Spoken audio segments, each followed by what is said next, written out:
Good morning, and I'm back. Uh, this was a rare Thursday uh, parking lot Thursday, I guess. Uh, anyway, yeah, shopping is a little. We're off our schedule, kind of, uh, lately. So I apologize for being about 25 minutes late this morning because we had to run down to this time Trader Joe's to get Gerolsteiner, and they were out. I don't know about you, but more and more things are missing or late, and if they are there, sometimes they double in price over just a week time. So if things are getting better and cheaper and more available where you are, uh, congratulations. Anyway, uh, a while back I did an interview with a Spanish uh, magazine.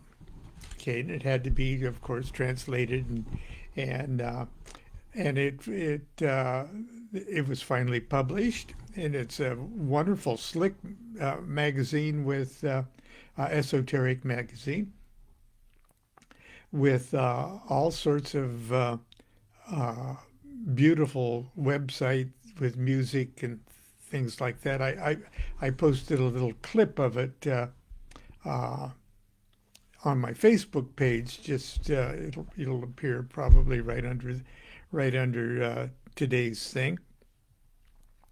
And I took because it was a Spanish language uh, magazine, and so much of the world's population speaks Spanish, and Spain has uh, a large and very venerable uh, occult and Kabbalistic uh, history and tradition.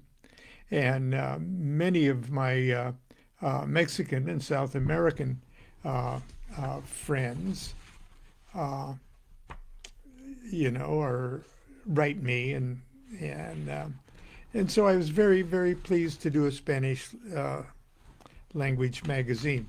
Uh, so I took the time to answer as best I could. It's a very short interview, really, but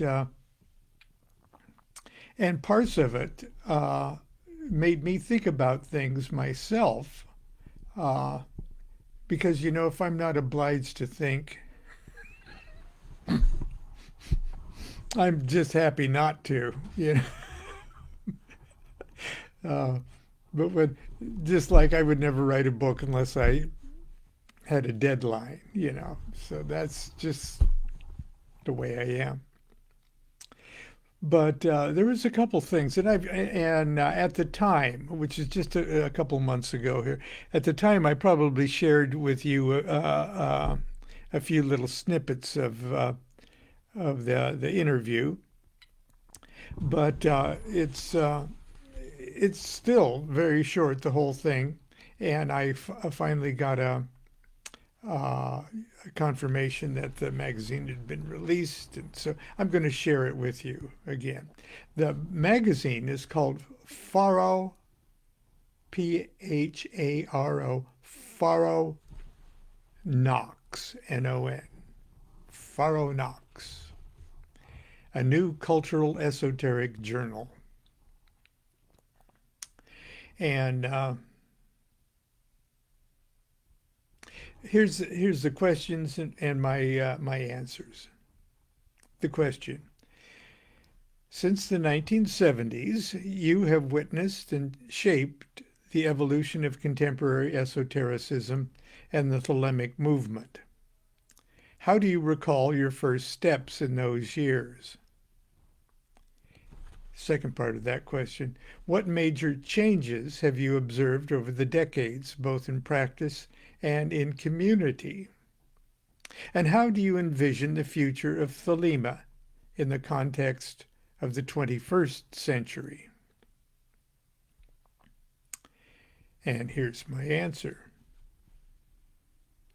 In the mid and late 1960s, as a result of a series of psychedelic experiences, my spiritual interest turned to the classics of Eastern mysticism, the Tao Te Ching, the Mahabharata, the Bhagavad Gita, the Yi Ching, Zen Buddhism, and the works of more modern yogis like Paramahansa Yogananda, Vivekananda, Ramakrishna.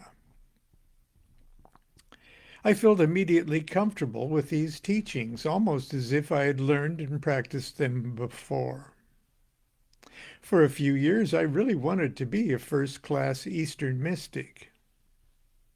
I eventually realized that I was basically not well suited to the Eastern approach to self-realization. Also, I surrendered to the fact that I am really lazy, and the Eastern practices were starting to look like hard work. In computer terms, it was as though I was trying to run advanced Eastern software on my primitive Western hardware. I started to search for a more approachable Western or outward-pointing equivalent to the Eastern inward-pointing practices of yoga and Zen.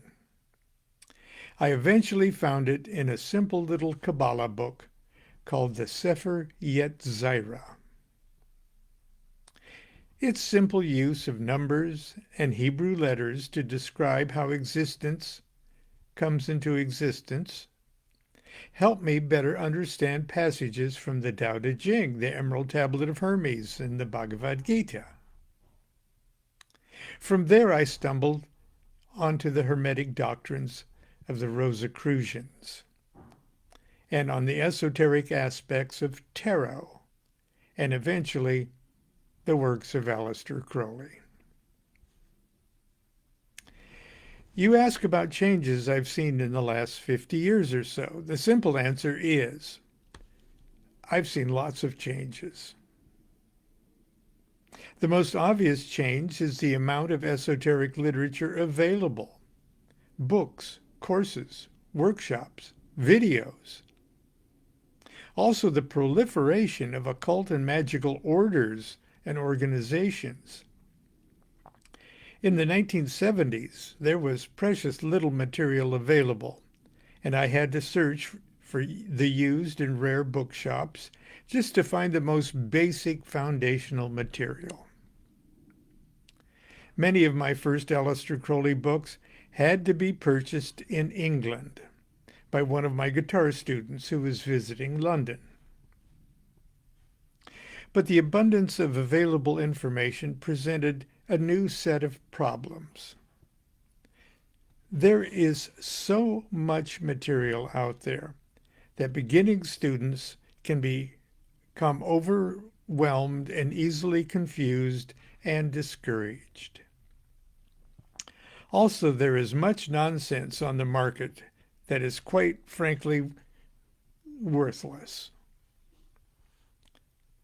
Also, I regret to say, much of the new material is simply commentaries and distillations of old material.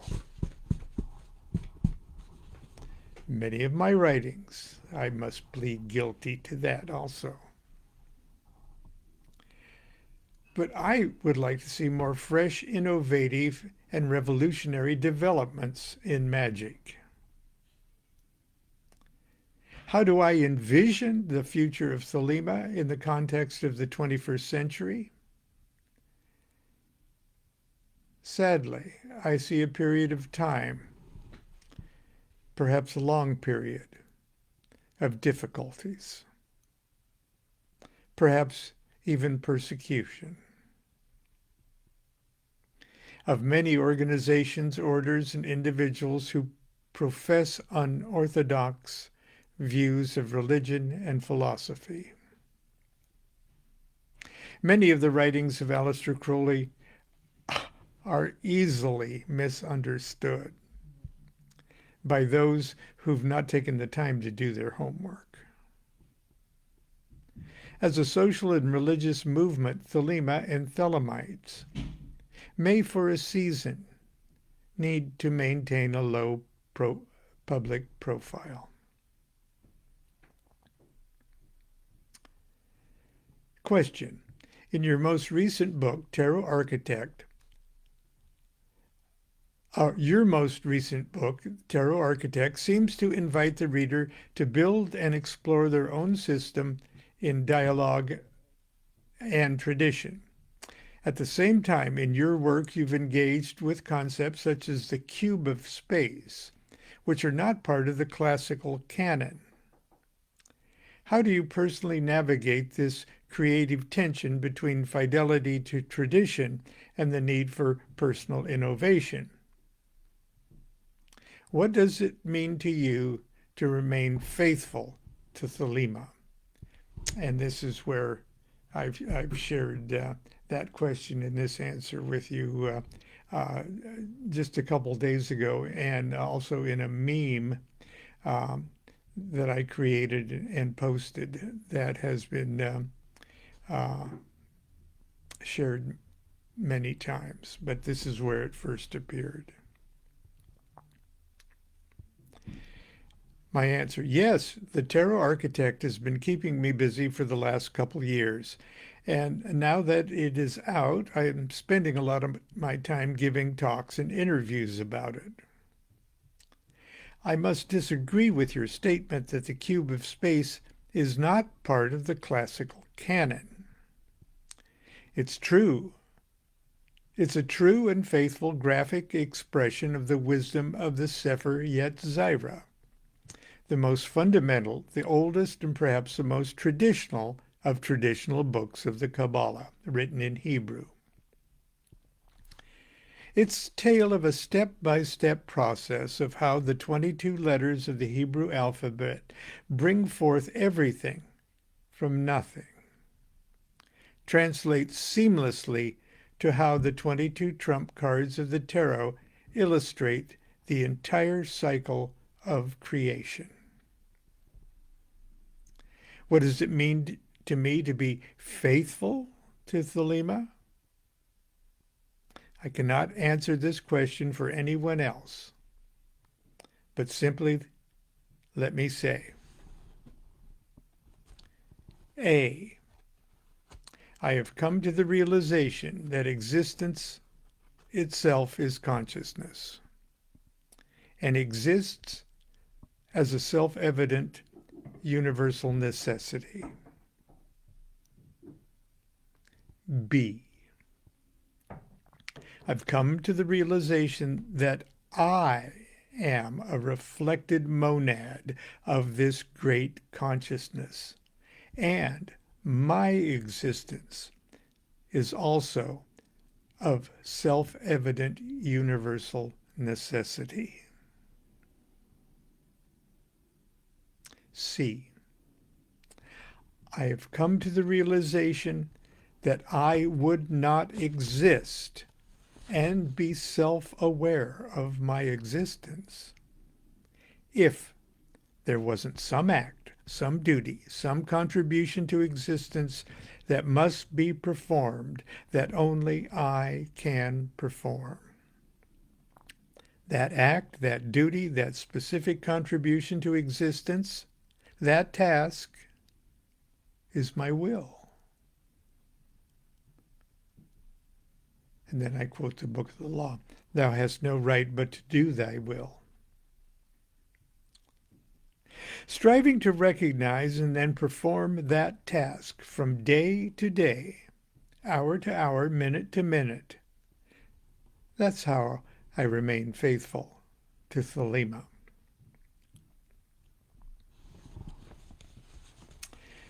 Okay, they asked the question, you recently attended NotoCon. That's the National OTO It was the U.S. National OTO convention held every 2 years. How was this experience for you? What does it mean to meet so many different sensibilities united under a single ideal? Do you think such a gathering would be viable in Europe, given the current situation of fragmentation and polarization? Oh, I tell you, if there's fragmentation and polarization in Europe, we've got it in spades here, too. So, very good question here. Here's my answer. The U.S. Grand Lodge has been hosting Notacons every 2 years for 30 years. And each time they get bigger and more interesting and inspiring. This was a very memorable one for me because we celebrated my 50th anniversary as an OTO initiate. I got to speak and share my thoughts about being in the order longer than anyone, including Crowley. I even got a chance to sing. Plus, there was cake.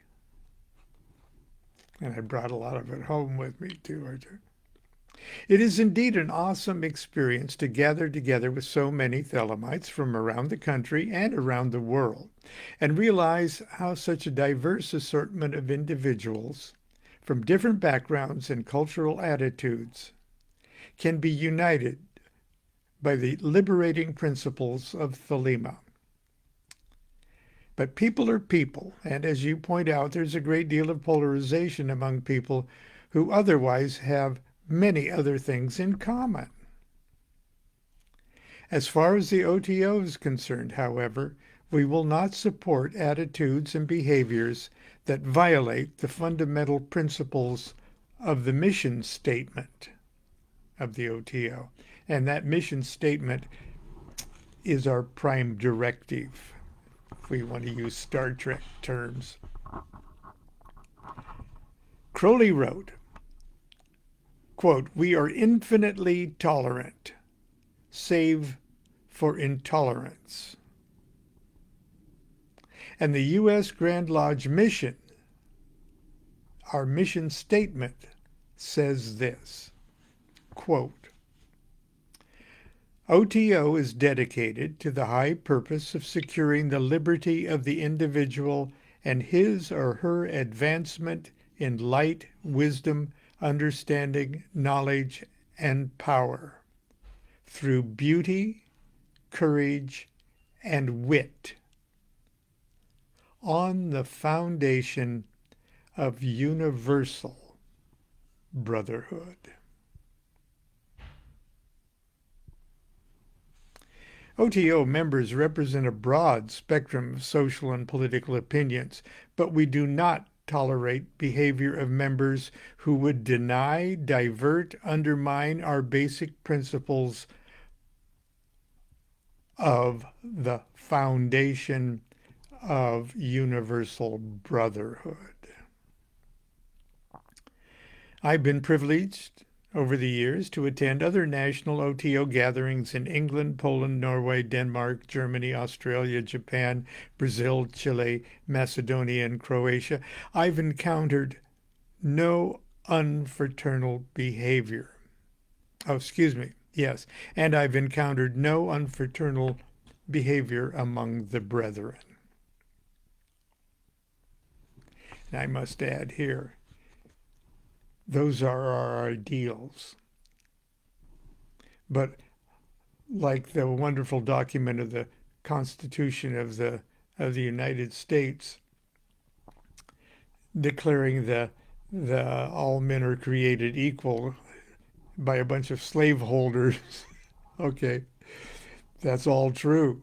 They were people, they were fallible, but they enshrined their ideal.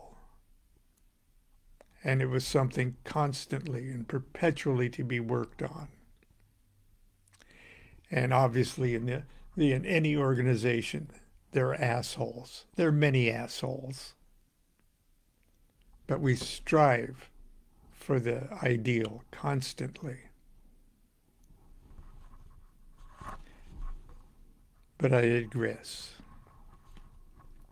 A few months ago, you were on retreat in the desert. Would you like to tell us about what you did, the rituals, the intention? And my answer is, in April, I held a 3-day Enochian Vision Magic workshop in the desert of Joshua Tree, California.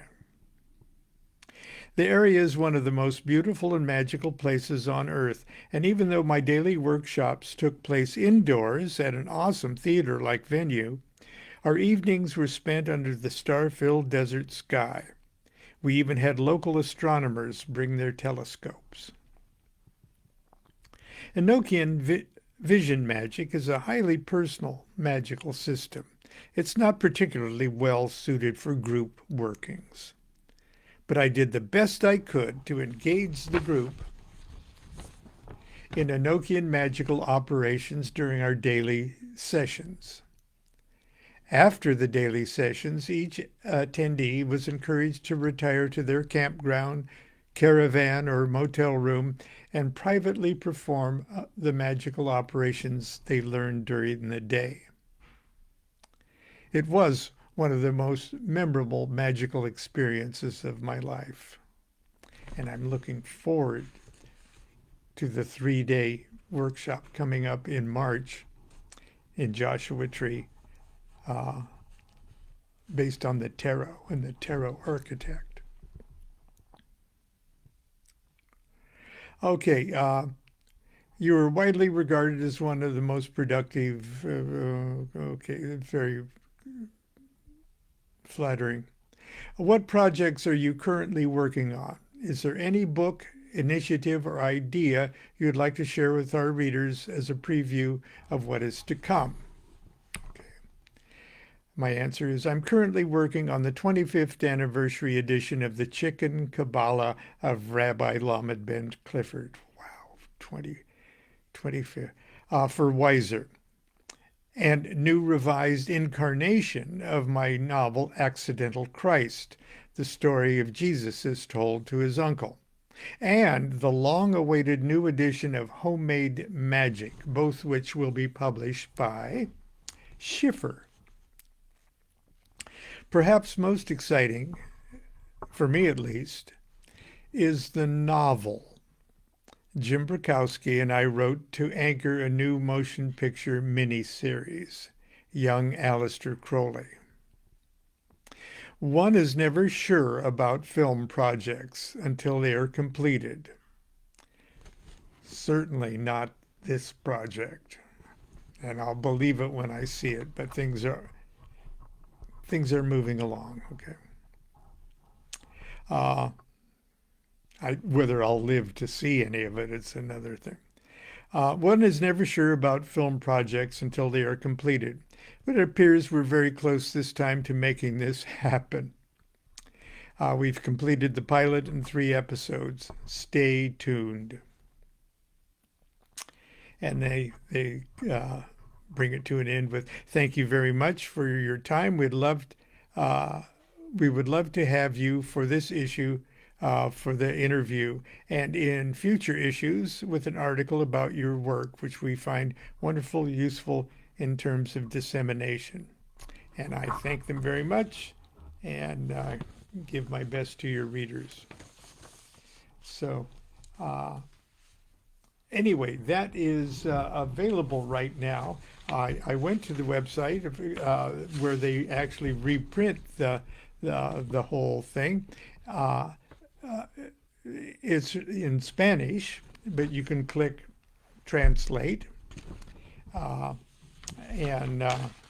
this is what they translated it from, and I invite you to keep in touch and keep track of the work of PHARO-NOX, especially if you're in Spanish-speaking countries or Spanish is your first language. Anyway, it was a privilege for me to do that. Okay, that's it. I looked up, I always look up what national holiday it is. Well, today is National Absurdity Day. National Absurdity Day.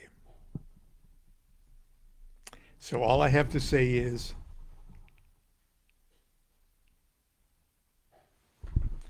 when you're talking absurdity, you're looking at me.